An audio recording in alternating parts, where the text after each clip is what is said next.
So to be honest, I did not want to get into education. Nice. You're the I best used teacher to then. say, I used to say, that was the last thing I'll ever do. I used to run from education. And I used to pity teachers like, oh Mm. gosh, they don't make enough money and, they don't get any respect. So for me, I did not want to do education. I wanted to be a stockbroker. I actually wanted to work for a Fortune 500 company and, be, downtown New York. And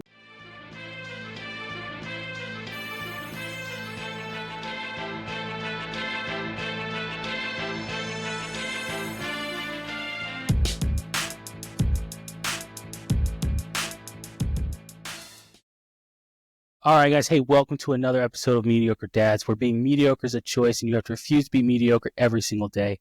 I'm your host, Queon. I go by Q. And on this episode, I am joined by another wonderful guest, Dr. India White. And, we were talking a little bit before the show, and I can already tell this is going to be a fun-filled conversation because anytime I get to talk to someone who's been involved in education, especially in the realm of how deep she's been involved in education, how long she's been involved in education, it's always, I get to ask the questions, those burning desire questions that I wanted to ask as a kid. I was sitting there thinking to myself, this is really dumb that we're doing this.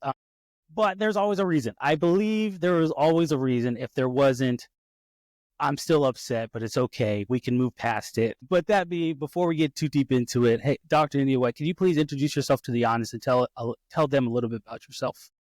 hey guys, my name is Dr. India White. I am a mom of two. My son is 12 and my daughter is 15. I am also a TEDx speaker. I am an educator. I've been in education since 2007. I was a former assistant principal. And also now I write math textbooks for the nation, grades K-12. And I also do trainings as an international education consultant where I train principals and teachers on cultivating grit in students and in their faculty so that they can bridge the achievement gap. And we usually aim for about bridging the gap or bringing those numbers closer within a school year. So much there. So kind of diving right into it, when you decided to get into education, what led you to say, hey, I want to be in education? Because don't get me wrong, I know there are a lot of people out there who are like, hey, I want to lead, I want to teach the next generation. And I'm sure that probably starts there, but like over time, you're like, and these kids they're not how they used to be. And you start, and sometimes you can lose that, why did I want to do this again? Yeah. But for you, what was that spark to say, like, no, education is my passion and I want to get into it? So to be honest, I did not want to get into education. Nice. You're the best teacher then. I used to say, that was the last thing I'll ever do. I used to run from education. And I used to pity teachers like, oh gosh, they don't make enough money and, they don't get any respect. So for me, I did not want to do education. I wanted to be a stockbroker. I actually wanted to work for a Fortune 500 company and, be, downtown New York and just running it and making money. That's what I really wanted to do. And I remembered I was majoring in math at the University of Florida, go Gators. And I remembered I was really starting to find God at the time. I remember being born again. I was baptized, in Jesus' name. And then I received his spirit. I spoke in tongues. The rest is history. And I remembered on this journey towards knowing God and saying, Father, what is your will for my life? Because yes, I'm majoring in math, but it's hard for me right now. Like this stinks. Like I don't want to do this. And I remember being like, I want to go major in like business or finance or something else. And I would get envious as I would walk past Warrington College of Business at University of Florida because I wanted to be one of those students and I wanted to major in finance, not math. Right. Yeah. And then I remember just hearing this still small voice and he said to me, I want you to teach. And I remember being like, okay, well, I guess I'll give it a shot. So then I had a practicum, where an internship where I had to go and work with teachers at a school in Gainesville for a couple of weeks. And basically it gave you a feel as to whether or not you wanted to be a teacher. And I remember I was dealing with ninth graders at the time. And I was like, oh, wow, this is just so rewarding. Like, I felt like, wow, this might be my answer. And so then I received my first teacher job around 2007, 2008, I believe. And I remember at the end of that school year, the last day of school was my birthday. And I was teaching high school, and I remember the students, they came in, they got me flowers, they brought in party stuff, and it was like, happy birthday, Miss White, and all this. And it was really cool. We had a really good time. I would spoil my kids because I don't believe in failing kids like that. I kind of work towards helping all students on purpose because I Mm. know that's my call. But long story short, I remember at the end of the day, the bell rang.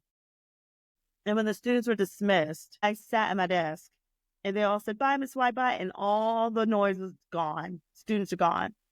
And the love overflowed me.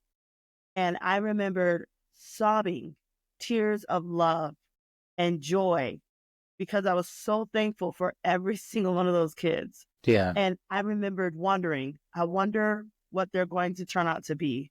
I wonder who they'll become. I hope they'll be all right. I know that one student, she had that going on. And in my mind, I'm like going down my roster and I'm seeing their faces and I am just bawling because I loved them so much. And I said, this is my call. This is what I'm called to do.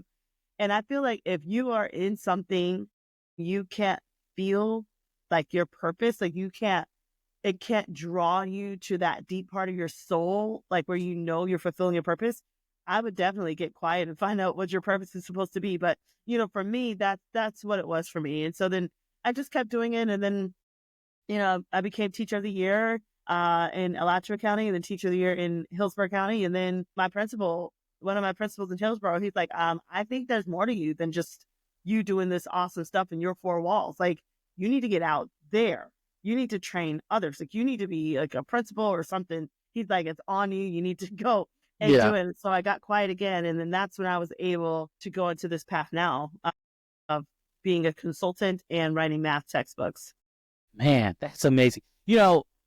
I jokingly said before, like, for some teachers, it's that especially after that first year, depending what grade you get into, it could be difficult. And they, some of them, start really rethinking to themselves, like, is this really what I wanted to do? Is this really worth it? But to hear the passion that you have, and you had at that moment, but still have, for being in the education system is amazing, because I do think that there are a lot of educators out there that don't have that passion behind them anymore. And so their students are not getting their best. And, it is unfortunate, don't get me wrong. I get it. I'm an adult, and so they're adults as well. And so I get it. Like, it's not every day is going to be, means you walk in there with a smile on your face, even though, you had a crappy night because you didn't sleep all too well, or whatever the case might be. Right. But, sometimes, we have to understand why it is we're doing, or remind ourselves what it is we're doing and why we're doing it.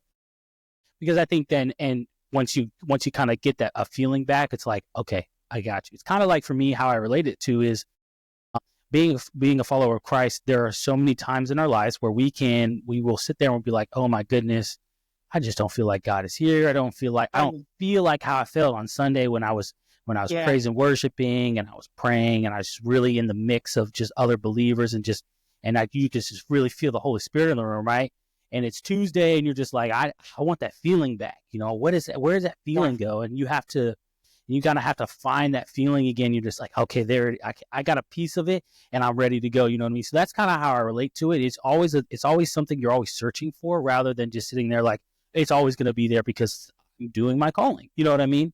Right. So I think it's amazing. And I think that's awesome that you are able to, to have that devotion towards the students, and now even towards teachers, and helping others grow and find that passion within education.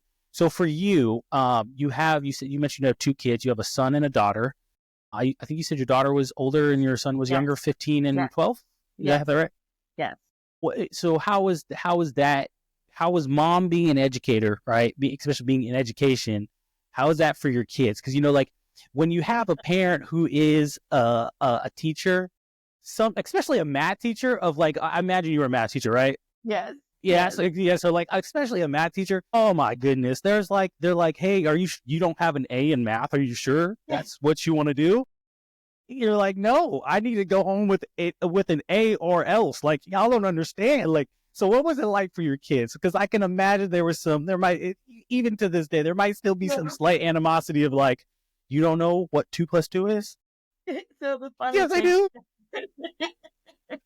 It's really funny.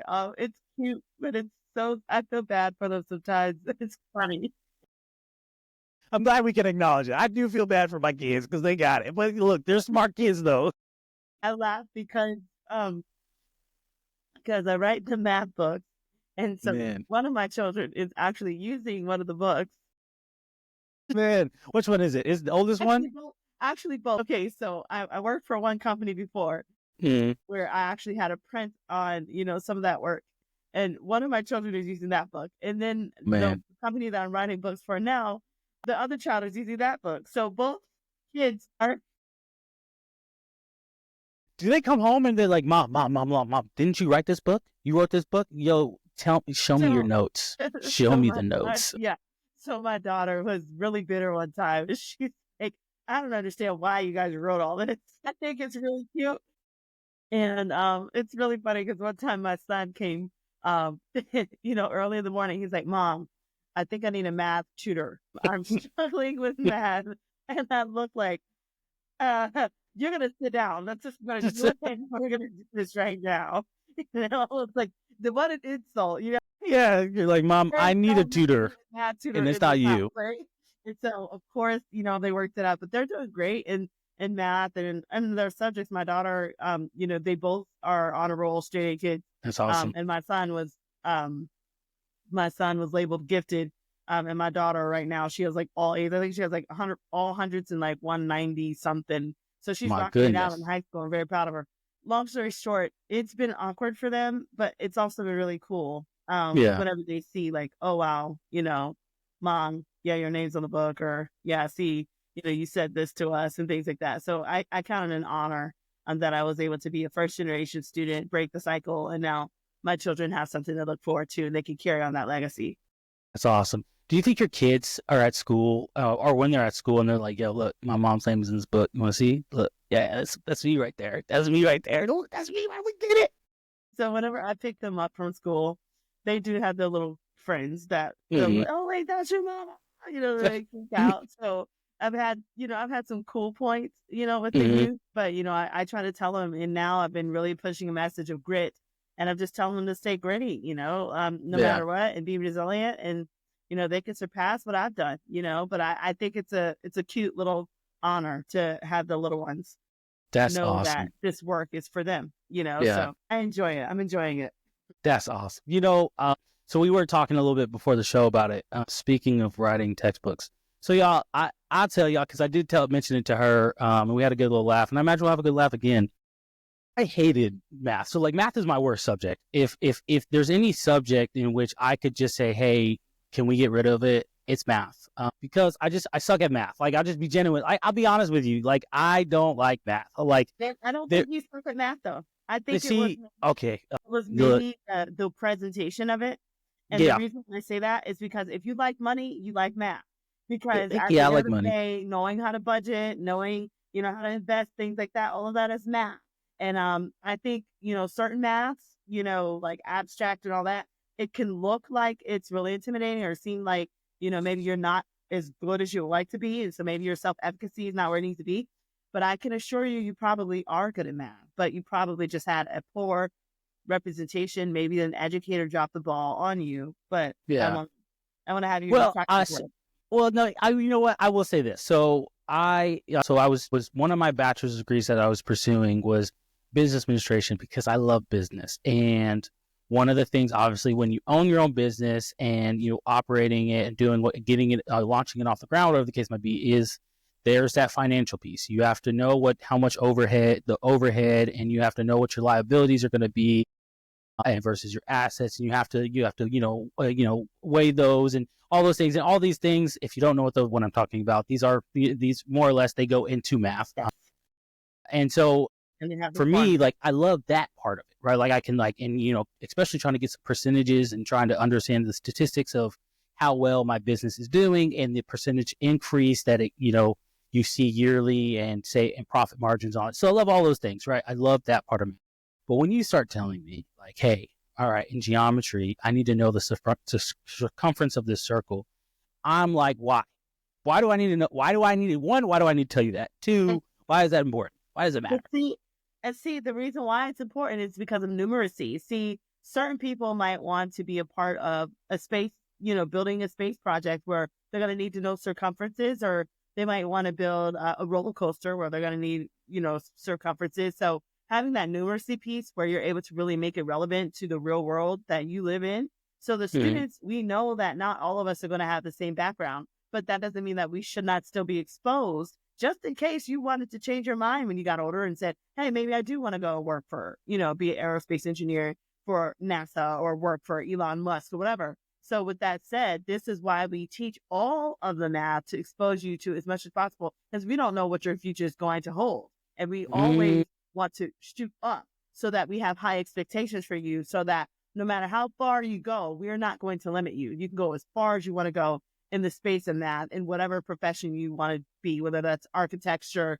aerospace engineering, or an accountant, or whatever it is that you yeah. want to do. So that's the numeracy piece that seems like it wasn't covered as. Look, y'all, I have her defending math right now. So, like, look, I mean, look, I didn't mean to, but like, I got her defending math, and I'm gonna tell y'all, look, I didn't. Okay, and truthfully, I didn't know that, right? And I think that's a great thing for parents to know as well, because for a person like myself, who you sit there and you're like, math, geez, like, I just like math is not my thing, whatever, and you're always sitting there wondering, like, why are we doing this? Why do my kids have to learn this and all that, right? Like, it starts to make sense where you're like, okay, and I'm speaking more towards the eighth grade to high school Yeah, math, not necessarily the Common Core. I don't know if it's called Common Core, but the math that you need to know, especially to get to those levels where when you're right. learning those Like the things, getting primary into grades. Mhm. geometry and all that stuff. Okay, so you write the books. Are you? I know. I don't imagine you write the entire book, but you have a good. You write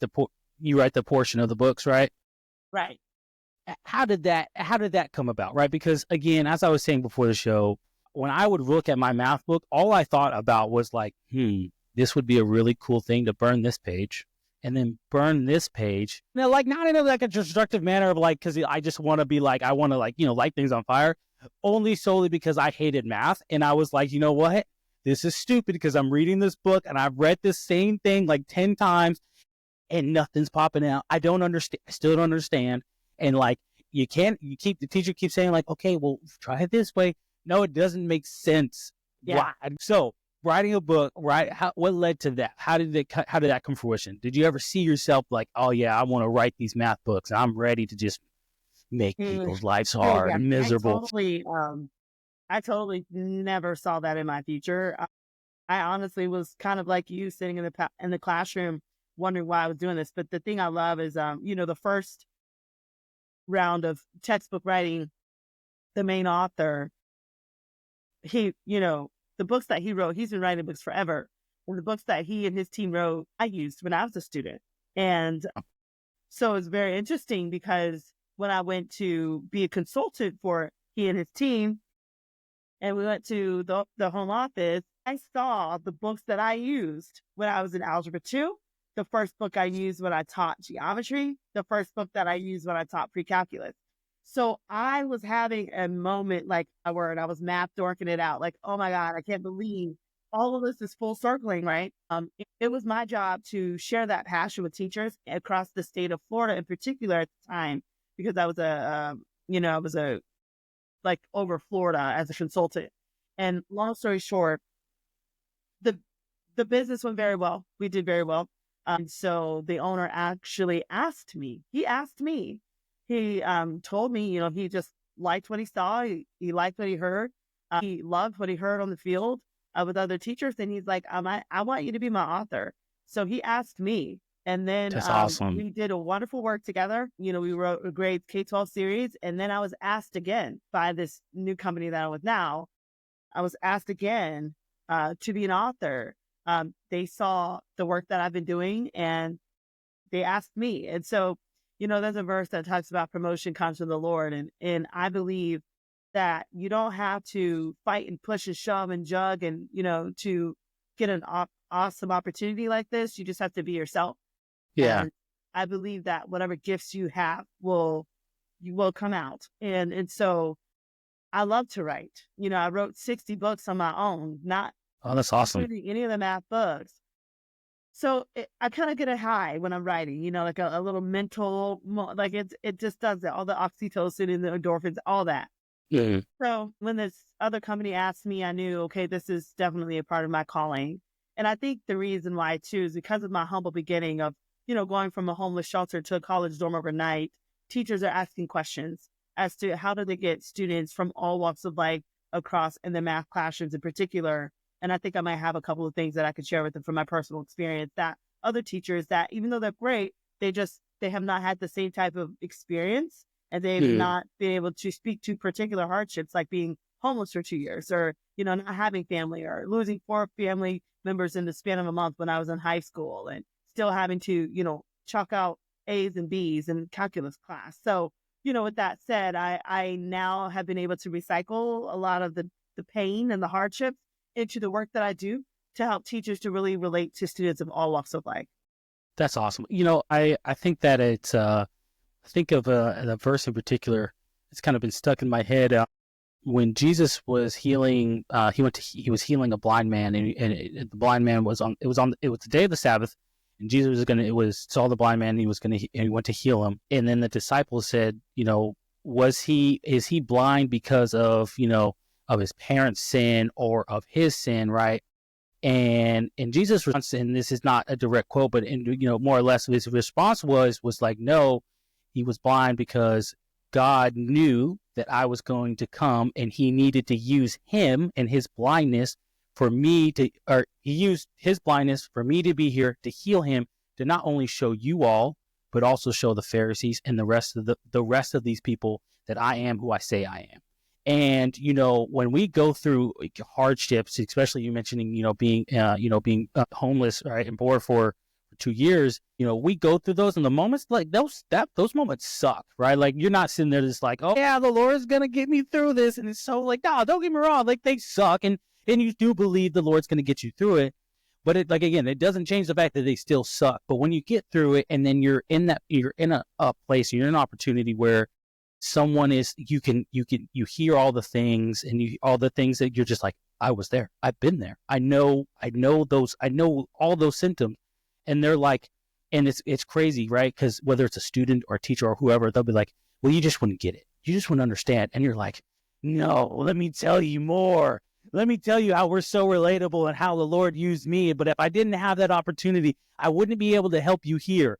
Oh man, it's such amazing how the Lord works, and just how He's able to use us, and that even though like I said, going through it doesn't feel good, right? But it's about endurance, and when you get through it, I'm preaching over here. I apologize, but that being said, so I wanted to go I kind of few different directions I want to go, but I want to go a little bit further back for you personally, and then I want to get kind of more into your about your husband, and that is being so for you growing up, right? Did you have both parents? Was it how were you raised? Like, that your upbringing, or whether you were raised by both parents or not, or a single parent, or whatever the case might be, did that help you, or push you to be the person you are today, such as pursuing a doctorate and becoming that as successful as you are? Yes, it did. And I would say not at first, but it did. And so growing up, my mom, she had 10 of us. I was child number 9, single parent home, low income 10 family. kids. We lived in the projects and all that stuff, right? Mm-hmm. My dad was in and out.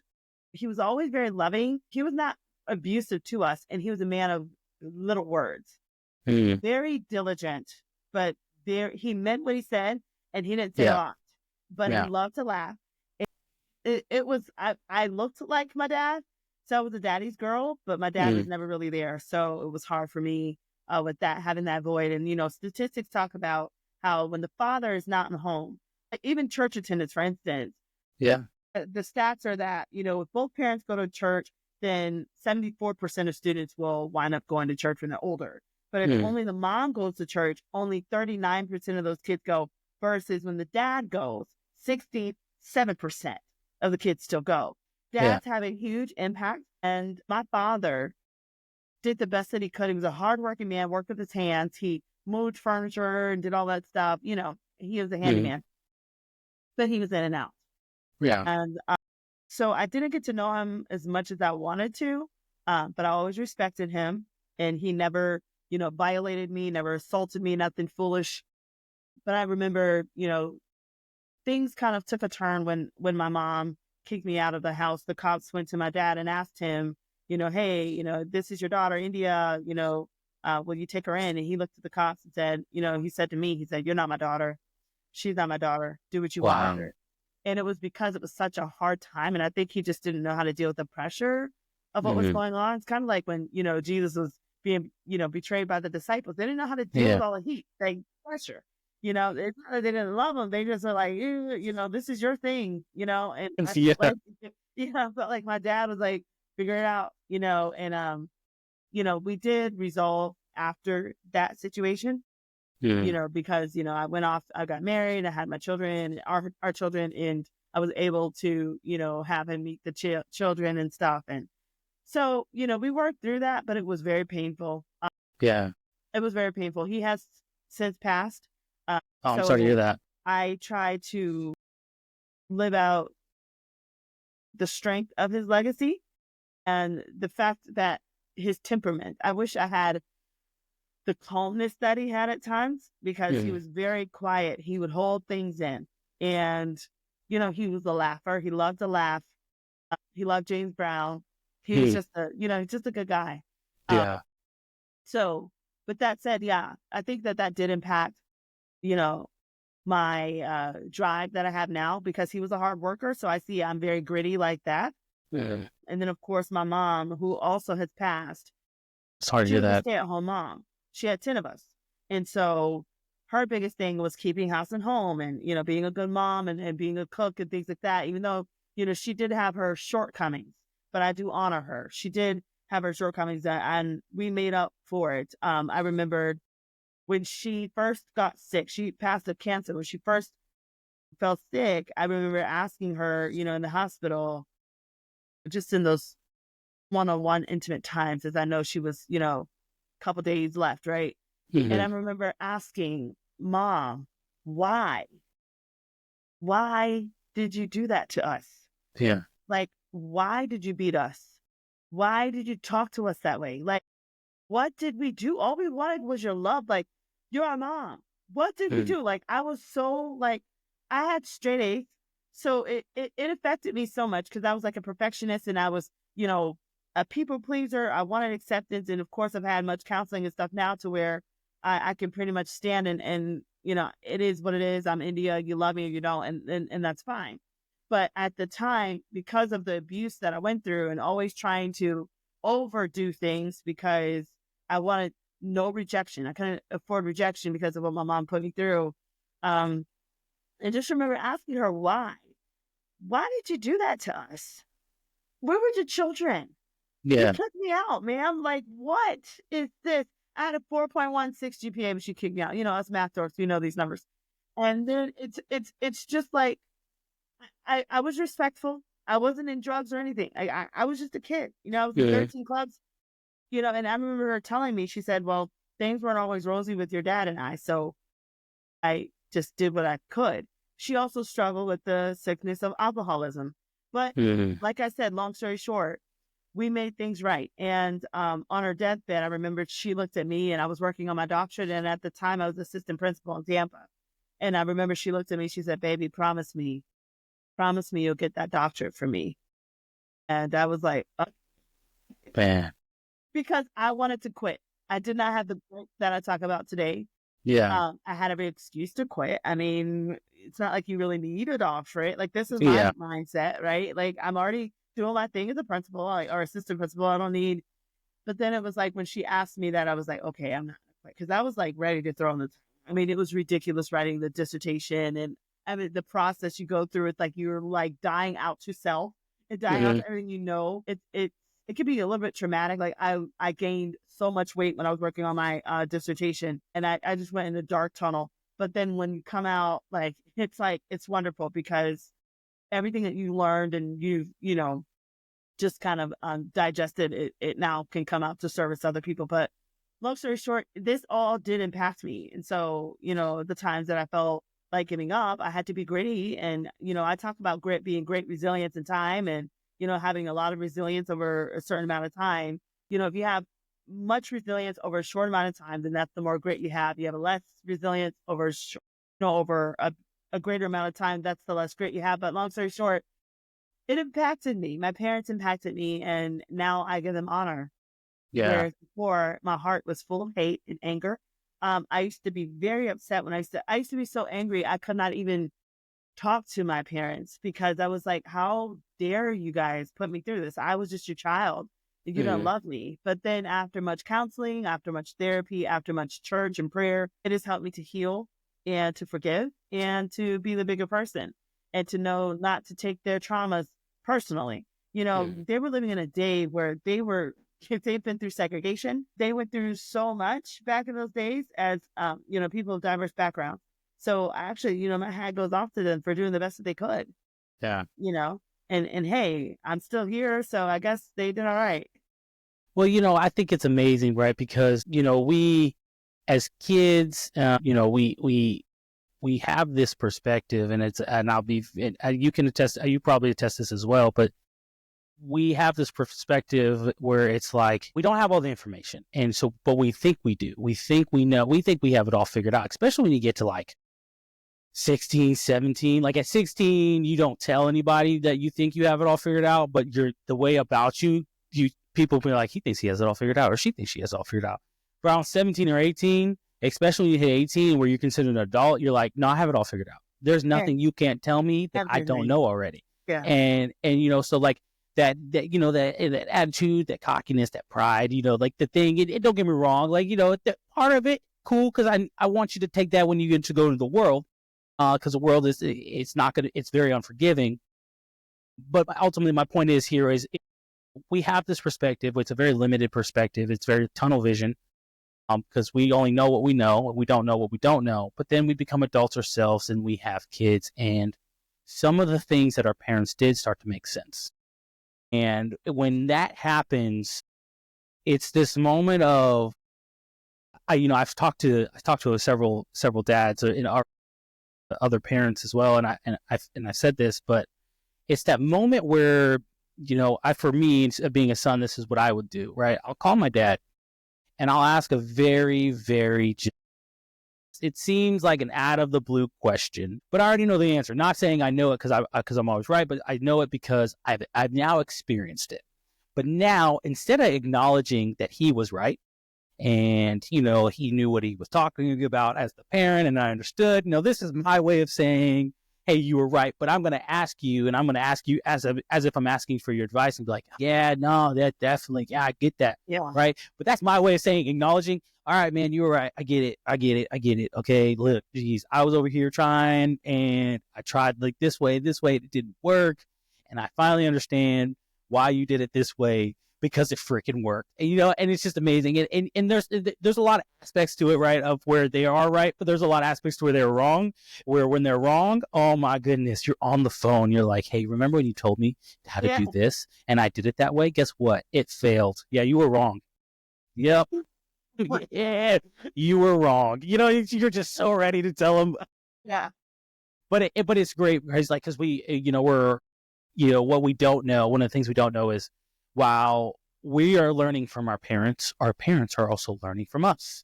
Yes. And it's like, like we have it in our head, right? Like our parents have been parents before us. So they know everything. They know how to do this parenting thing. When reality is like, no, this is this is my first or my fourth or my fifth time parenting, but it doesn't change the fact that as much as I wish you were like your brother or your sister, you are not. You are completely a different person. You are yourself. So now I have to try apply new tactics and new things and learn about you. So it's so crazy. But so like I wholeheartedly used to like crap on my parents, for lack of better terms. In so many different regards. It's like, well, they messed up this, they messed up this. I want to do this, I want to do that. The parent, the person who doesn't have any kids, but they tell you like all the things their kids are not going to do, and then they have kids and you're like, hey, how's that thing going over there? Remember when you told me your kid was going to not tell you no? Yeah, I I've know. listened to your kid tell you no in the last 5 minutes here. Yes. What are you doing about it? You're like, listen, I don't Totally know different. what to do. I'm just Right. there, you know, Right. It's totally man. different. But it's beautiful, right? Because in a way we grow, and when we become adults, we're able to say like, okay, I like these things that my parents did, but I didn't agree with this what my That's parents right. did. So we're able to pick and choose, right? And say, Yes. okay, like this is what I want. This is how I want to develop my family, grow my family, and lead my family, based off of what the things that I experienced and what I learned from my parents. And these are the things that, you know what, I'm going to throw away because they're not, That's they're right. not going to work, right? Or Yeah. they've been proven not to work, and it's an old school style Yeah. of parenting that is no longer effective with today's kids, Right. especially kids who have with the technology age of cell phones. Yes. You can't listen. Kids are not reading newspapers. I'm sorry, they're reading TikTok, and they're not even Right. reading. They're watching a video on TikTok. So you know what I mean? Like, so it's just Exactly. very different from when we were coming up, and even when they were coming up. So for you, the relationship that you mentioned about your dad not being there at present, but you still learned so many things from him.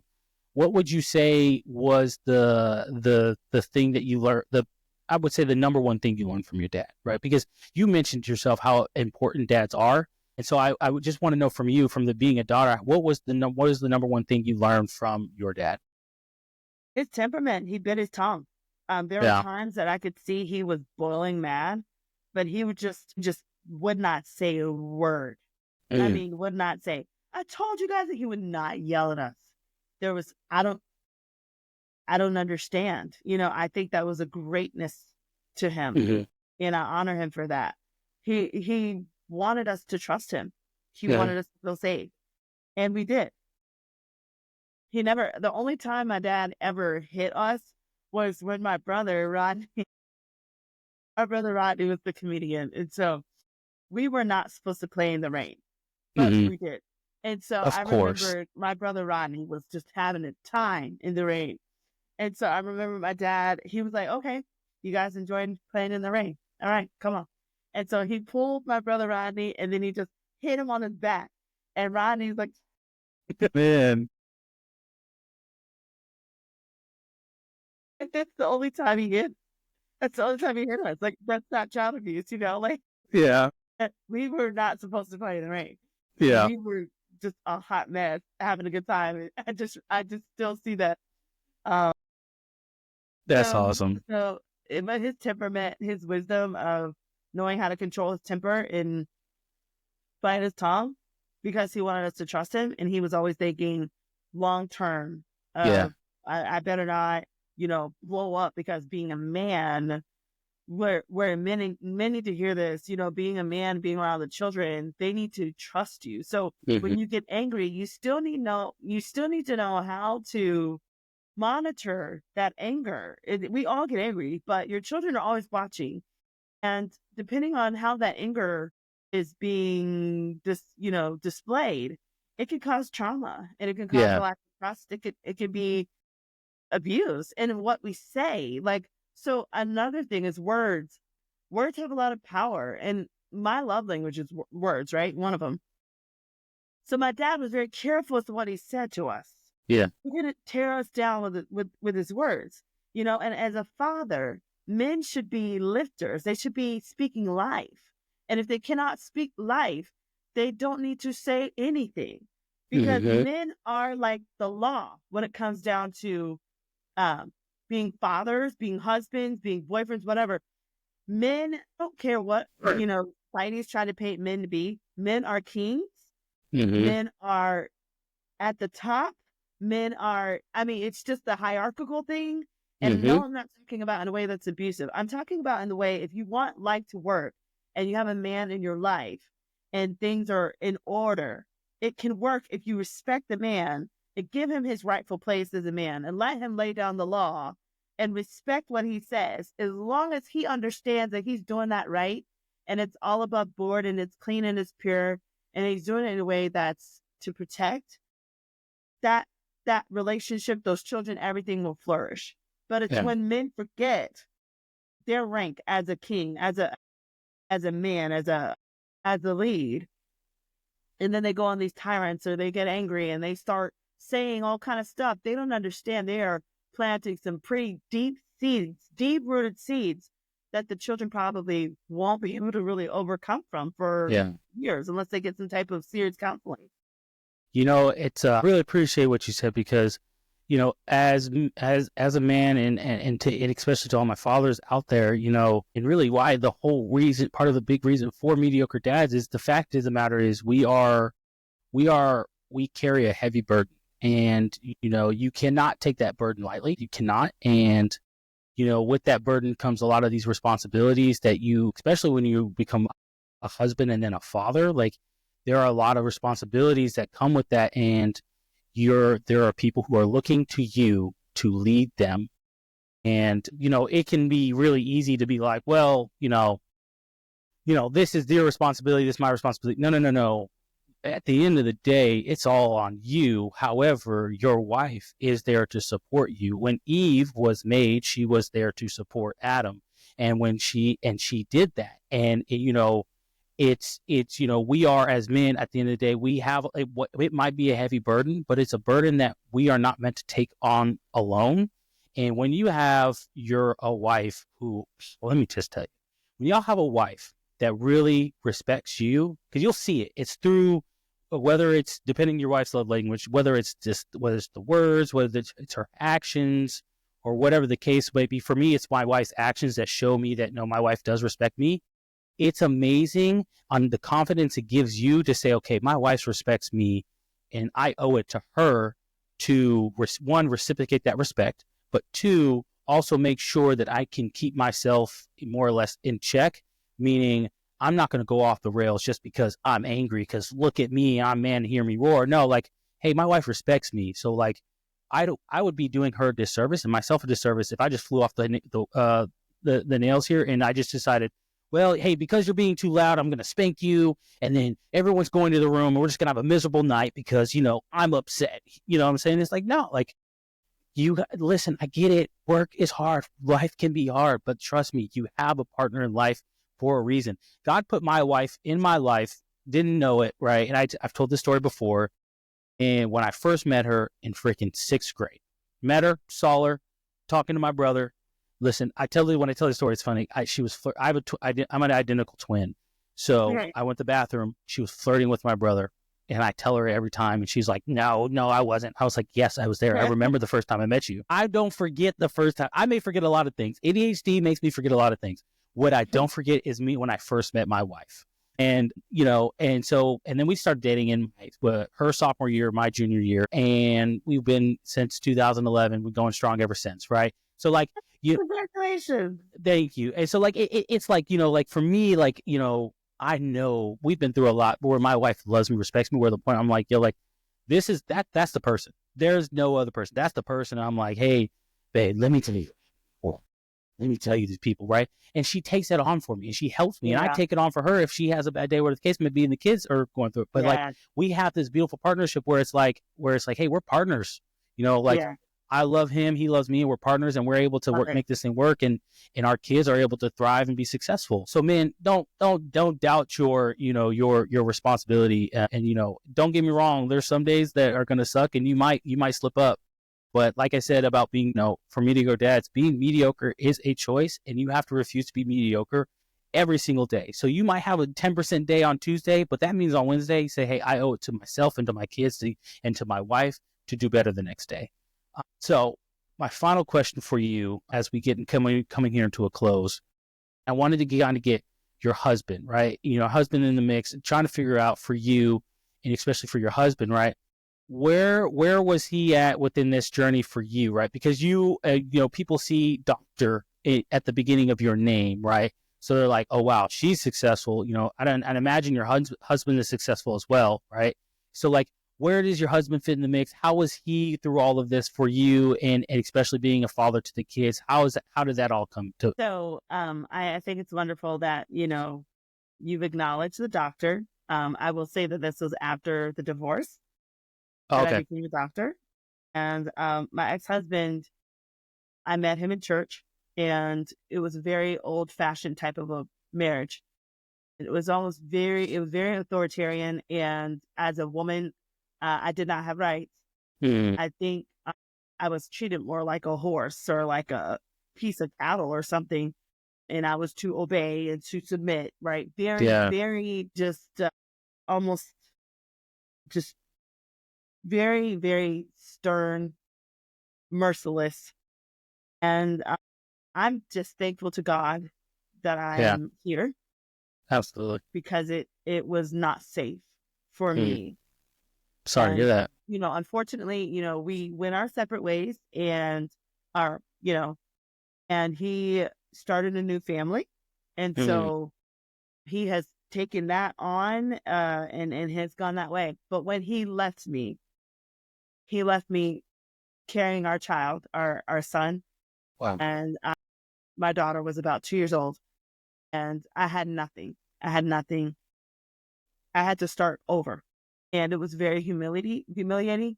Um, Felt like I failed in life because I fell in love with someone that was trying to take my life. And I judged myself harshly, especially in the church environment where you're not Yeah. allowed to really make mistakes. Like they say, oh, yeah, Jesus forgives you for your sins. That doesn't mean the church does. Right. So, I had many church wives that looked down on me and said, if you were a better wife, he wouldn't beat you. If you were a better wife, he wouldn't speak to you this way. Not realizing that he had his Goodness. own traumas that he brought into the relationship. And I should have picked up on it. He really struggled with the death of his mom and some other things, and he couldn't let some things go. And another thing, it was a red flag, but I didn't think anything of it. So I had my degree in math. I just graduated from University of Florida, my first degree. And I remember him saying things like, do you have to talk about being a math major? Do you have to hang up things that say go Gators? Do you have to Yeah. talk about your degree and stuff? Like, why don't you take that down? You don't have to say anything about UF. It was like, we're living in Gainesville. So I was not able to have anything about, my accomplishments, and I was not able to even get my hair done. It was to the point like, why are you trying to get dressed up? I could not wear a watch because if I was wearing a watch, I was going to go to hell. I was told many times that he preferred other women over me, and I stayed faithful this entire time. And I'm not trying to paint him in a bad light. I'm just telling you what happened. Yeah. And so I was in that, and it had a psychological effect on me to where I would see the text messages. And at that time, back in that day, I was so fragile and so abused that I would read the text messages and I would just melt in fear because I really thought this man would try to take my life. Mm. So years later, after the divorce and after he's moved on with his family and things like that, he then came after me, and did his best to strip me down legally, financially, but did not succeed. But I had a wonderful support group that was able to stand by my side and to help me get through those difficult chapters. They helped me to remain resilient and remain focused. And with their help and prayers, I was able to continue to pursue, so I went on to get my graduate degree and then my doctorate and continue to write books and continue to love other people and to pour out on other people despite what I went through. But yeah, my heart was broken. Yeah. And it took me many years of forgiveness, therapy, counseling, even so much so that I was careful to not, and that's why I've chosen to not jump into a relationship full on, because I wanted to make sure that I was not bringing any of my trauma or any baggage into a relationship with a man who was good to me that Well, deserved yeah. my best. And so that's why I have now, I've just decided, I would rather be single, Hmm. work on me and make sure I'm happy and in a good place to be a mom. And he is a great dad. Like he does, co-parent well. That's not the issue. The issue was more of me being the direct target. Anybody that's been in a situation like this knows exactly what I'm talking about. Yeah. But long story short, I have forgiven him and I still continue to forgive. And I think that that is what's kept me free. And that's what's helped me to continue to pursue.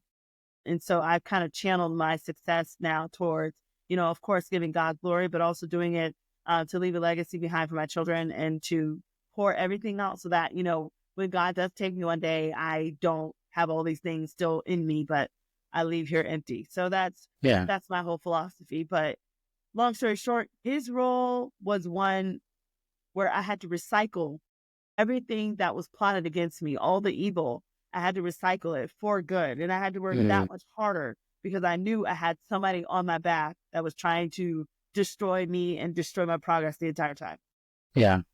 I'm sorry you had to experience that. And I don't say that just just for the sake of just having to say sorry. I say it because, so I will, I want to not compare stories, but I'm going to tell you a personal story of mine in order to, it's way my brain works to acknowledge that I kind of understand what you're saying, but how my brain processes what you just said, right? So when I was growing up, so I mentioned it before, me and my twin brother, we were adopted at the age of 2. And so, we were adopted by an all-white family, and, not a bad thing by any means, but it is an important part of the story for me and my brother, especially. And growing up, there was always this part of me where I always just was like, okay, I have an adoptive dad, but I don't have my dad. And so who is my dad? Who is the man that made me? How am I like him? Do I have some quirks? I want to know more about me, and a lot of how we learn more about ourselves, especially as young men and adolescents, is through our fathers. And he never came, obviously, he never showed up, never came to pick me up, and whatever the case might be. But it was, what it was hard for me was sitting there was I didn't know myself. I didn't understand myself. I didn't understand me. So me getting angry, I'm just well, this is just who I am, because I don't, that he's just not there. Because, I just blaming always just kind of all these other things, blaming these things. Right. But ultimately, when I turned 22 and, I found my wife was pregnant for the first time with our first daughter. Yeah, it was so awesome. I sat there and I was just okay, how do all of my life I wanted to be a dad. I just wanted to be a better dad than he was. Because one of the things was we became friends on Facebook, right? When I got older, my birth mom reached out to my mom, and then we talked to her, and then she's like, "Hey, this is your birth dad," and reached out, and I was like, okay, so we're friends on Facebook, and I'm expecting this man, he's the man, to reach out to me. Doesn't say a single word. I never spoke to them. I've never spoken to that man a day in my life. And it was hurtful because I was like, he's supposed to be the man. He's supposed to teach and lead me. He owes it to me, right? I don't care. He was 15, may have been 15 when he decided to have intercourse, and me and my brother came from that. But he owes it to me as a man to say, hey, as a man, I may have let you down, but this is who I am. And he never did. And I was always so furious and pissed off at him. But then in my mind, I was like, hold on. I'm talking about a person that I don't even know. But I have a dad who adopted me, who's raised me, and all my quirks are his. All of them. I don't look like him. I don't sound like him. But holy crap, if you put me and my dad together, they'd be like, I don't know what it is, but you guys are very, very similar. And I'm like, yeah, that's my dad. They're like, that makes sense. That makes a lot of sense, because you guys just, man, I don't know what it is, just very similar, and it's just great. But I explain that story only because, it sucks that not every person that comes into our life is not who we thought they would be or who we expect them to be. Yeah. And it sucks that, I even released a video, a little short on YouTube today about how people will fail us. And it sucks because we're like, my gosh, friends, family, close persons that we have in our life, and they fail you. And you're just like, how could you fail me? How? You're just so upset, and it feels personal, right? Then I had to remember, and this epiphany always hits me, right? When I'm feeling this way is, well, God doesn't fail me. He's never failed me. He's never let me down a single time. And I'm putting so much, I don't know, pressure or expectations on this other human being when I fail almost every single day. You know what I mean? And so I don't say that to give, your ex-husband by any means excuse for what he did.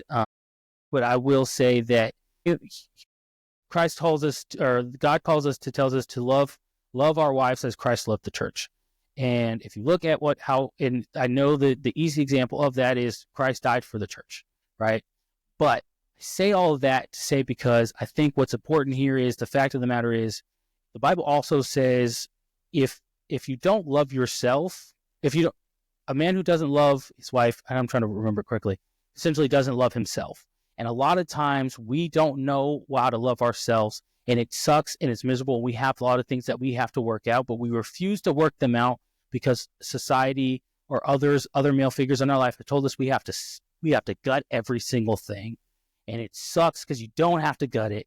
You don't have to gut it. If you talk about it, you're not gossiping like as like, I don't want to be like a female and I'm gossiping here. No, there's men in your life who surprisingly they've experienced some of the things you're going through. And it not only does it help you become a better man, it helps you become a better father, but also helps you become a better freaking husband. And man, it's amazing when I can meet good fathers, and not all of them are great. Not all of them are great. But again, I do apologize. I am sorry for something that you went through, and it's unfortunate, but I think it's freaking awesome that, especially the acronym GRIT that you came up with, and how like you were able to go through all these things, but you sit here now and you're like, well, I'm Dr. India White. What are you telling me? You know what I'm saying? Like, a little brush the dirt on your shoulder a little bit, like, and it's so amazing. Like, it's an accolade, these accolades, don't get me wrong, guys, they're awesome, right? And all those things, but like we sometimes, we forget to be proud of ourselves because we're like, I don't want to be too prideful. I want to be like, hell nah, you earned that. You worked for that. Take your vote. Look, when we became new believers, right? It was they said that the angels are up in heaven and they're throwing a party. Why the heck would God not be rejoicing when He puts you on this path? And not only did you listen and you were obedient and you followed through and you succeeded, and now you're continuing down that path. Why would He not be excited and want you to be excited when He gave it to you? So be proud of yourself. Don't be afraid to be like, I earned this. I'm proud of myself, regardless of some of the things that you went through. Don't get me wrong. You got to work those things out, whether through counseling, whatever the case, or talking to somebody, but don't be afraid to be proud of yourself. So I think it's awesome to see where you've come from or the things you've experienced to come to be where you are now. I think it's amazing. And I loved just this conversation so much. It really means a lot to me, especially when people are able to open up to me and just be like, this is some of my experiences. It's just amazing. So I do appreciate it. Final question, I promise, before we get off of here.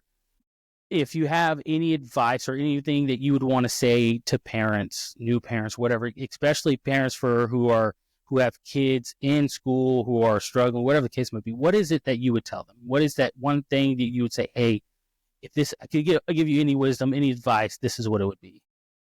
Well, seeing we're definitely talking to mediocre dads, I want to first give every dad a shout out and just say thank you for what you do and your role as a dad. And I want to say, never see yourself as quote unquote mediocre. See yourself excellent and work on building your grit levels in areas, whether that's having a growth mindset, waking up every day and saying, it's worth, being here and being thankful that you have children, because there are so many people trying to have kids that do in vitro and all this other stuff, and they cannot. So the fact that you have a child, be thankful, and then get quiet to find out what your purpose is in that child's life. And then I would say, keep your resilience, build on that. And then if you're a father and you're like, well, I don't know if I can be a good dad, work on that self-advocacy piece, start believing in yourself, believing in your ability to be a father. There's a reason why you've been given a child. It's going to carry on your legacy. So don't waste this time. Don't waste this opportunity. And of course, being disciplined, making sure that you're setting your children up for a successful future. Start investing. It's never too late to invest. It's never too late to open up an account for your kids and to start talking about 529B plans and things like that. It's not too late. And I would also say to hold your heads up, because society has really just painted a light on fathers that's not always positive. So I want to encourage each father and say that, each of you matter. But not only that, do your best to protect the mom, because she has given birth and she's done her best. And together you guys can do some great work together. So that's my advice. Absolutely. Thank you so much. I really appreciate you coming on. Hey guys, like I said every single time, before I say that, if you want to know more, find some more information, all of her stuff will be in the description below. I never do this, but I have to start doing it now because it's just, it's the thing, right? I guess. please subscribe to my YouTube channel, Mediocre Dads. It's really means a lot to me trying to grow the channel, and the more we can get it out, the more we can, more people bring it on to the Mediocre Dad family, if you will. It's an amazing opportunity. But with that being said, India, thank you for coming on. I really do appreciate it. It means a lot to me, and it means a lot to the audience. And of course, team, before we go, being mediocre is a choice, and you have to refuse to be mediocre every single day. That's all I got. Mediocre Dads out.